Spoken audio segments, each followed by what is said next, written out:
गाती हैं वक्त मानो थम सा जाता है, वादियां गुनगुनाने लगती हैं और कविताएं मुस्कुराने लगती हैं। कहने वाले तो कहते हैं कि उनकी आवाज साक्षात सरस्वती जी की आवाज है। जी हाँ, हम बात कर रहे हैं हिंदी सिनेमा को तकरीबन 6 दशकों से अपनी सुरीली आवाज से रोशन करने वाली स्वर कोकिला लता मंगेशकर जी की। इनकी आवाज को लेकर सुपर पावर अमेरिका के वैज्ञानिकों ने तो रिसर्च तक की है और नतीजे में दुनिया को बता दिया कि इतनी सुरीली आवाज ना तो कभी पहले थी और ना ही शायद कभी होगी। ये हमारे देश के लिए गौरव की बात है कि ऐसी अनमोल गायिका हमारे पास हैं, जिनकी आवाज के आगे संगीत की पूरी दुनिया नतमस्तक है। कुमारी लता दीनानाथ मंगेशकर का जन्म 28 सितंबर साल 1929 को मध्य प्रदेश के इंदौर शहर में हुआ था। उनके पिता दीनानाथ मंगेशकर रंगमंच के नाटकों में गायन करते थे। लता जी को बचपन से ही पढ़ाई में कोई रुचि नहीं थी। ये मात्र एक दिन के लिए स्कूल गई थी, लेकिन जब इन्हें पता चला कि स्कूल की फीस देनी होगी तो इन्होंने निश्चय किया कि कभी स्कूल नहीं जाएंगी। लता जब 5 साल की थी तो एक बार इन्हें नाटक में अभिनय करने का अवसर मिला। यहाँ उनके अभिनय से ज्यादा उनके गायन की प्रशंसा हुई। इसके बाद इनकी प्रतिभा को देखते हुए पिता दीनानाथ मंगेशकर ने इन्हें संगीत सिखाना शुरू कर दिया।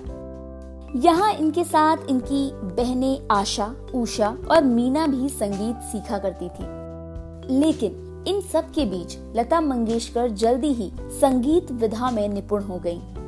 इस तरह ये हमेशा से ही ईश्वर के द्वारा दी गई सुरीली आवाज, जानदार अभिव्यक्ति और बात को बहुत जल्द समझ लेने वाली अविश्वसनीय क्षमता का उदाहरण रही हैं।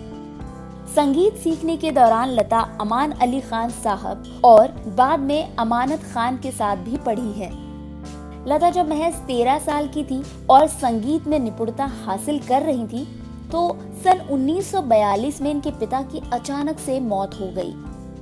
ऐसे में नवयुग चित्रपट फिल्म कंपनी के मालिक और इनके पिता के दोस्त मास्टर विनायक ने इनके परिवार को संभाला और लता मंगेशकर को एक सिंगर और अभिनेत्री बनाने में मदद की। कहते हैं कि सफलता की राह कभी आसान नहीं होती है। ऐसा ही कुछ लता जी के साथ भी हुआ। कम उम्र में ही इनके नाजुक कंधों पर अपना और अपने परिवार का पूरा भार आ गया था। ऐसे में इन्होंने पहले तो फिल्मों में अभिनय से शुरुआत, लेकिन सफलता नहीं मिलने पर पूरी तरह से गायन के क्षेत्र में उतर गईं। शुरू में संगीतकारों ने इनकी आवाज को पतली बताकर काम देने से साफ इनकार कर दिया, लेकिन धीरे धीरे अपनी लगन और प्रतिभा के बल पर इन्हें काम मिलने लगा। हालांकि उस समय हिंदी सिनेमा में प्रसिद्ध गायिका नूरजहां की आवाज की तूती बोलती थी। असल में लता जी की प्रतिभा को पहचान मिली साल 1947 में, जब इन्हें फिल्म आपकी सेवा का एक गीत गाने का मौका मिला। इस गीत के बाद लता जी को फिल्म जगत में एक पहचान मिली और एक के बाद एक कई गीत गाने का मौका मिला। लता जी ने तमाम मौकों पर अपनी गायन प्रतिभा को बखूबी साबित